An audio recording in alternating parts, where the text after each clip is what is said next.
The now is more important than past or future, because you realize it is life itself.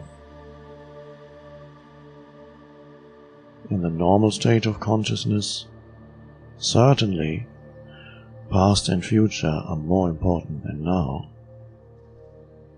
So the normal state of consciousness, which is unconsciousness, is characterized by that, the implicit assumption or belief that past and future are more important and more powerful than now.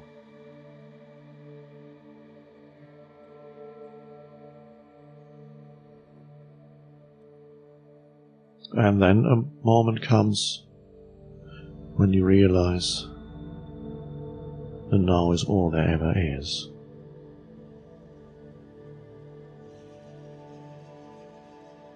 In truth,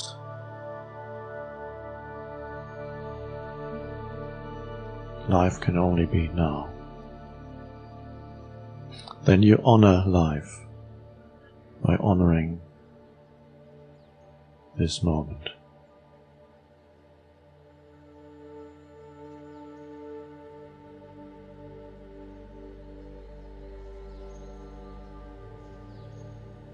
And then, whereas before the now existed in some obscure region on the periphery of your life, you were only peripherally aware of it because you were so absorbed in past and future.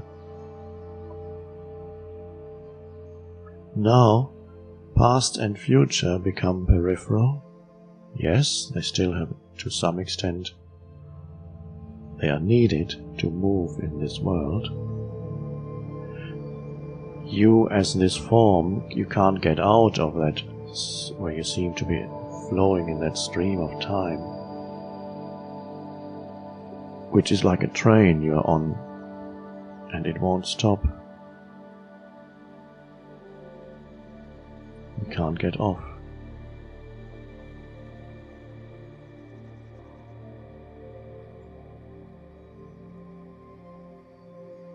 I recently saw people that I hadn't seen in 15 or 20 years. 20, I think it was. It's a little shocking what time does to the human form.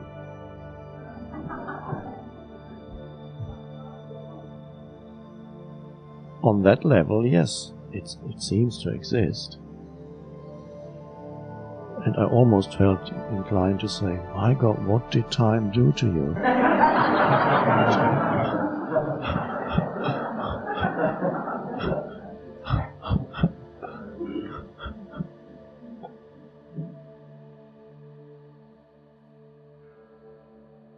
Yes, on the level of form, you as this form, you are subject to time.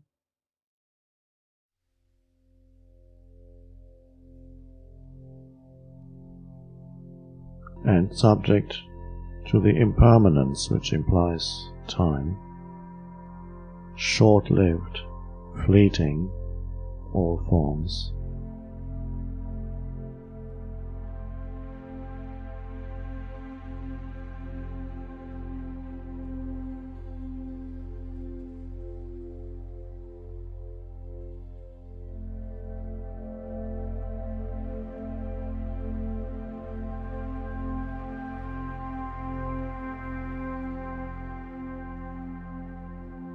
Everything, every form is quite fleeting.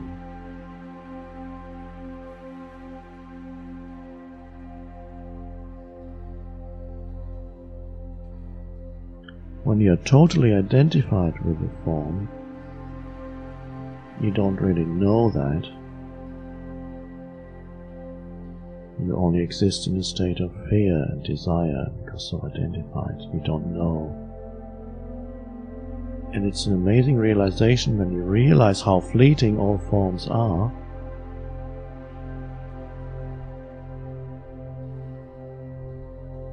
that knowing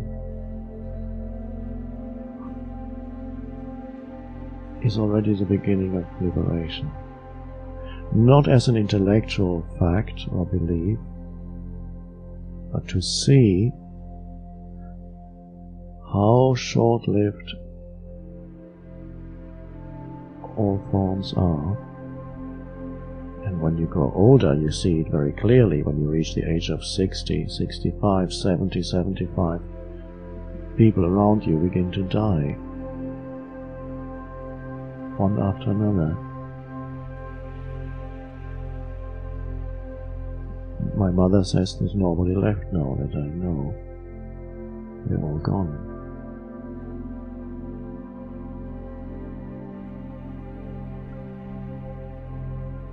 And then, of course, you see it everywhere, in every natural form. Now, the seeing of that, when you see it, you realize it, that is already liberating.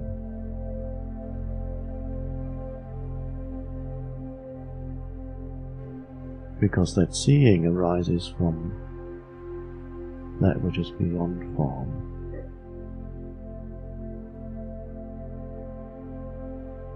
If the entire world were green, the color green would not exist, because there would be nothing to differentiate it from. If everything were fleeting, you wouldn't even know it.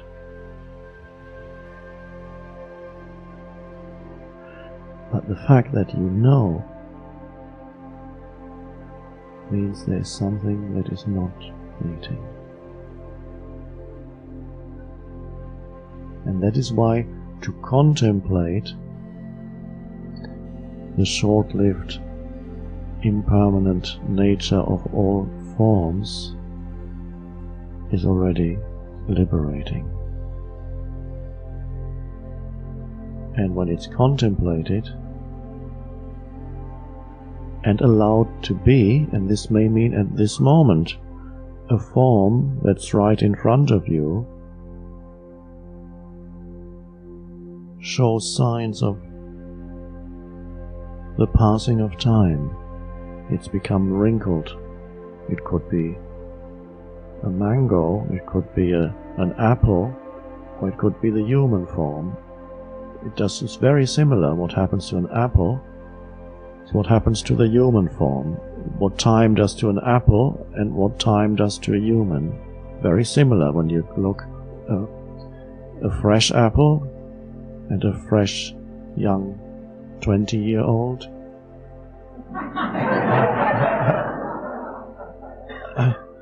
All shiny, and then time does its work, and 50 years later, which isn't very much, it's all wrinkled and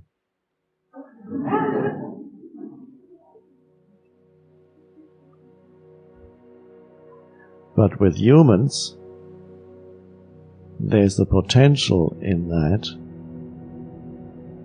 for the flowering of consciousness through the fading form.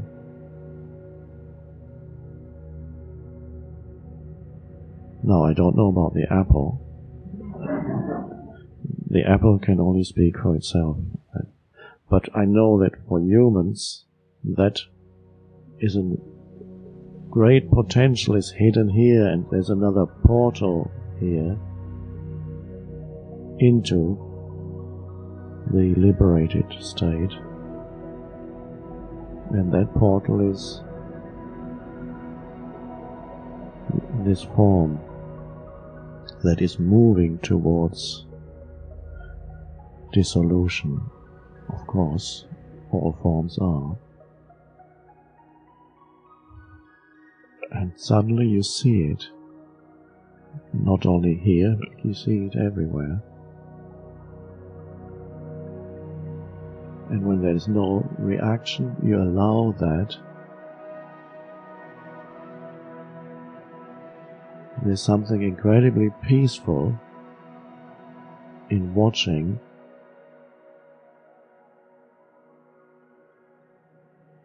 the form arise and dissolve.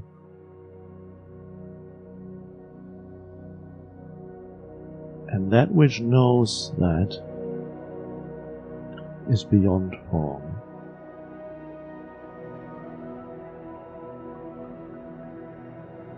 That is why there are certain works in literature, they never talk about anything that is beyond form, but they show you the impermanent nature of life, and they are spiritual works. It is already spiritual, you don't need to talk about anything that is beyond the impermanent nature. Just to show you the impermanent nature is spiritual, because it makes you into the seer of that. So there are those Shakespeare sonnets, talk a lot about how beauty fades, how quickly, what time does to it. And to read it can be a spiritual experience, because it puts you into the position of seeing impermanence.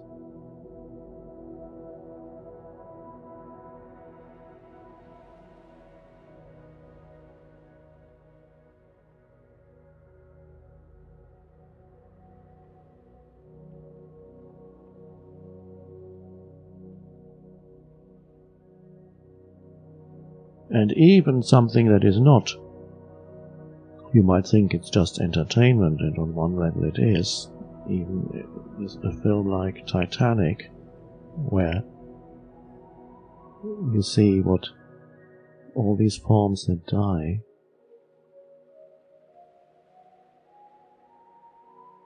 and at the very end they appear again like actors on stage. They played their role. And you see how death, you're watching death.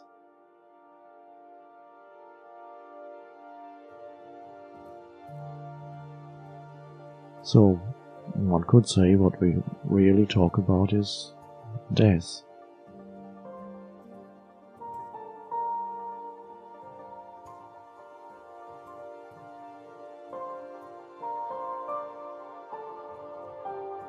The form dissolves. Death.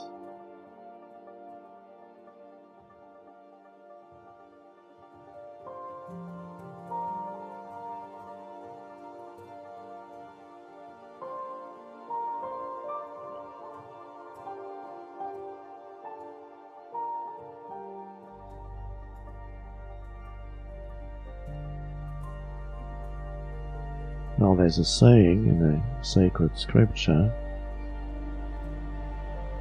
which says, "Die before you die."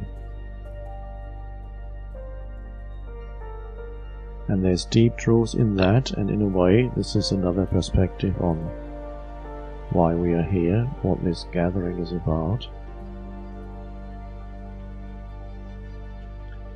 One could put it like this: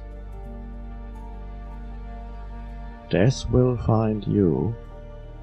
It's found you already, because we're all slowly dying.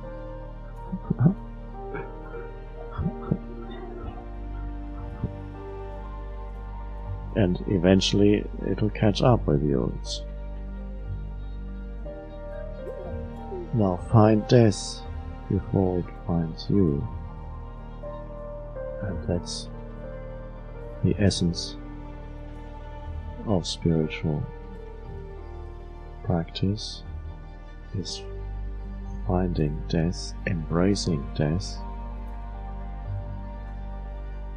which is the end of identification with form, the end of deriving your sense of self, identity, from form, because that is the normal state of consciousness. And the identification with form is twofold. The physical form, identifying with the appearance of the body, And some people have that very strongly, that a large part of their sense of self is to do with identification with the physical form.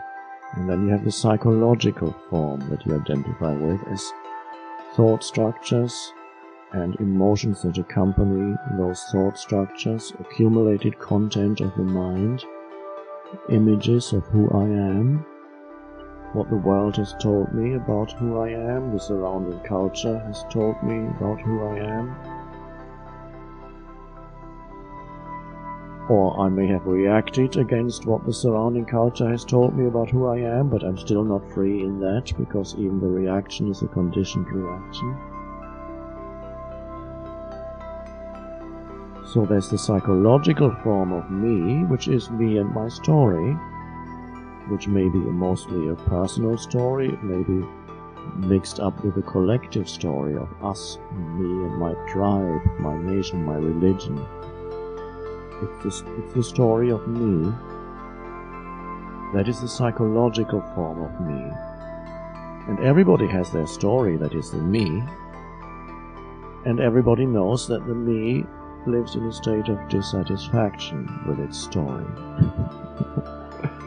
It is a characteristic of the story not to be at ease or fulfilled for very long. It is not in the nature of that story-based identity to be at peace, fulfilled, or free. The very structure of it goes against that. The very structure of that kind of identity doesn't allow it. It's based on fighting something or someone, being at odds with something or someone. It's based on a sense of separateness. It needs that. So the identification with the body, sometimes they become very much mixed. You may identify with the appearance of the physical body, and that the mental images may form as me, as such and such. So especially people who have a beautiful body or good appearance, their psychological me is strongly bound up with their mental image of body. And for a while that gives people a very pleasant sense of self.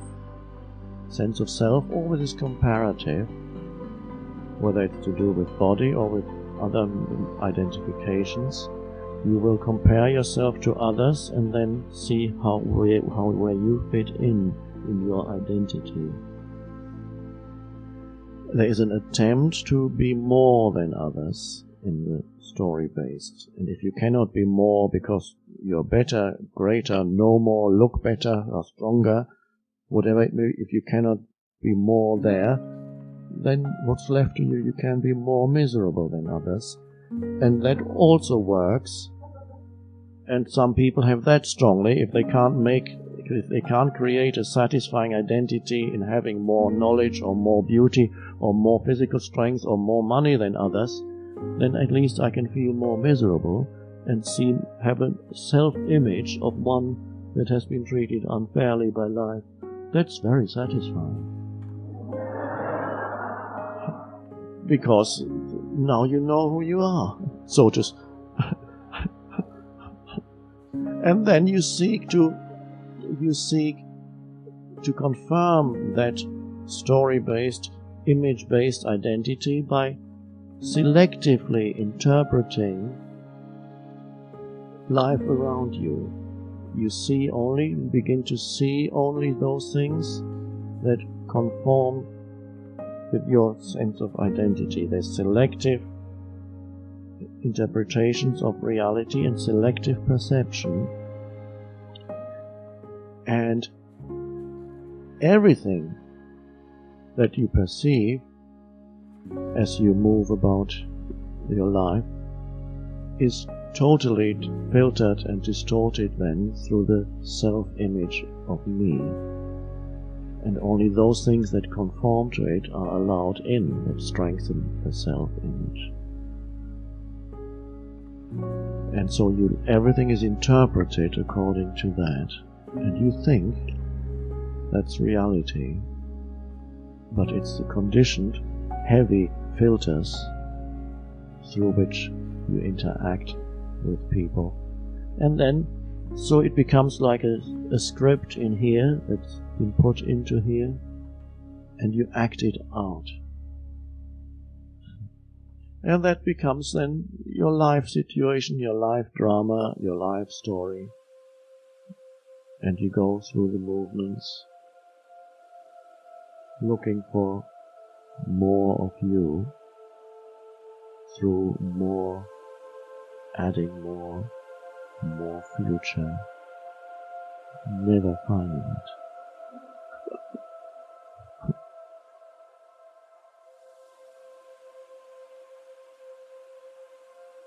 And then it could happen that you're suddenly confronted with death close to you, someone close to you, or the possibility of imminent death that might happen to this form, or you're suddenly confronted with great loss in your life, which is another form of death, something you had identified with, status, possessions, relationships, great loss. And suddenly, forms dissolve, forms in which there was the self. The self was in those forms, and those forms dissolve through some disaster, some form of death.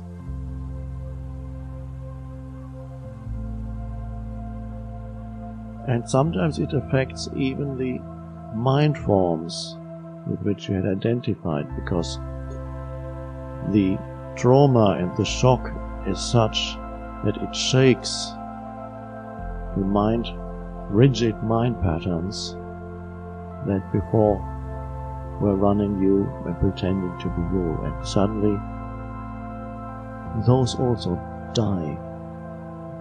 You don't know who you are anymore, you can't explain it anymore. Before you thought you had these ready opinions. When people asked you, you would put out your opinions, you knew it all. And suddenly something comes, and suddenly the explanations don't suffice anymore. Death. That wasn't supposed to happen. Some religious people begin to doubt their beliefs when somebody close to them suddenly dies. That wasn't supposed to happen. I had a contract with God, and He was supposed to, there was not supposed to be any death.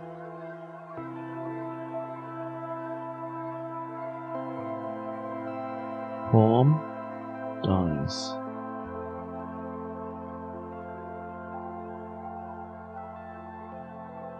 Thought forms die. And the whole story-based identity can come to an end in the face of great loss or death. Your whole story doesn't make sense anymore. It has any great loss or death in your life has that potential, but not always is that potential realized. It can also happen that great loss or disaster can make the story more heavy, more miserable, and more unhappy.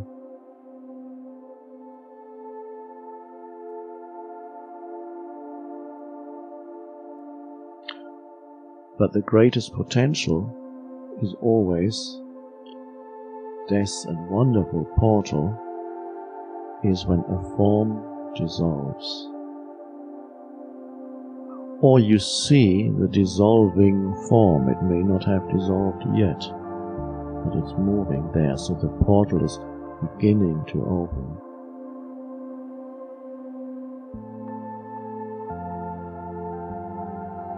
And suddenly, the form is gone, and it leaves a hole in emptiness. Someone close to you dies. You lose your entire possessions, whatever it may be. A hole is left, there was the beautiful fabric of your existence, your life story. Maybe it was all in place, because some people, for a few years in their lives, they have it all arranged so neatly that you look at their lives and says, how is it possible everything in his or her life seems to work so well? It's rare, but occasionally you see it. It's like a picture book. A family, 2 children, both doing well, happy marriage, beautiful house, good job, promotions, status in society, 2 or 3 big cars. It's too much. Usually when you scratch and look beyond the surface, you find something else. But let's just say that yes, they are happy in that they have neatly arranged their life situation in such a way that everything seems to be working. And it's only a question of time before something in there collapses. Because the structures that they have created that look so solid, all these life insurance policies, huge corporations are sustaining me with billions of dollars behind them, and I have shares in that. Surely my life is now secure, and my family's life is secure. There's a true foundation. And then time does something to the seemingly solid structures. Such a shock when the disaster happened on September 11th. This huge structure, so solid. And it took only a few madmen and they collapsed. And so, it's only a question of time before something comes in, and somewhere the solidity of those structures will reveal itself as illusory. It'll start to crumble somewhere.